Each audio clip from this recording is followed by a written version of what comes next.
በረርኩ ወደ ላይ ወጣው ከፍ ብዬ ቀድሚያቸው ወጣው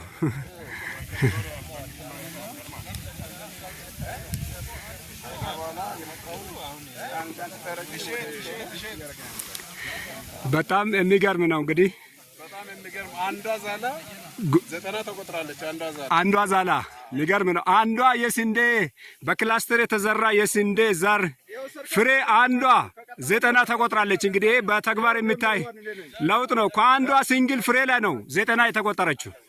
ይሄ ታምራዊ ለውጥ ነው የክላስተር አዘራር ጥቅሙ ይህንን ይመስላል እንግዲህ አሁን እየጎበኛችሁ ያላችሁ የምትገኙት የባንጋጫ ወረዳ